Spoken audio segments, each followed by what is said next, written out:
Well, for some analysis on issues around the supply of new housing, we're joined by Grainne Gilmore, who is the head of UK residential research at Knight Frank. Thanks very much for coming in, Grainne. You've done some really in-depth research on the supply of new housing. Where is the onus? Where should it be? On private home builders?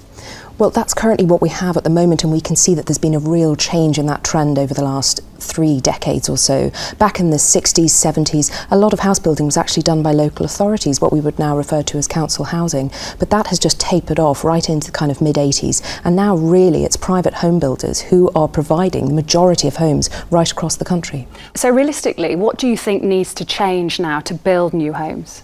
I think it's important underlying it to have a stable policy environment, and I think there's still a bit of chopping and changing going on around policy in the industry, and perhaps the government needs to try and roll out a stable environment for house builders to get on and do their jobs. There are challenges. Local authorities are facing public sector spending cuts, but at the same time there's more pressure than ever on those local planning authorities to try and push through house building. But there are opportunities too. There are real opportunities around new ways of building, modular building homes. So if all of those could come together, we could really try and push up those house building figures to really benefit people across the country.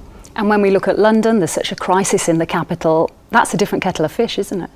That really comes down to this supply and demand imbalance. We see it all over the country, but it's writ large in London. So many people want to live in the capital, and there just hasn't been enough housing produced. And to be honest, when we look at the pipeline, it's still looking really like we're going to undersupply housing in the coming years. Now, we've got a new mayor. He's pledging to really try and tackle that, but we're going to have to wait and see if he's able to do that. And an issue of land, release more land. Yes, indeed, and public sector bodies are being put under a lot of pressure to release their land, and a lot of them would like to do so, but it's a case of organising how they do that in the best way. We've just seen Toby's report there that was in St Albans. How do we find a balance in other towns like that across the country?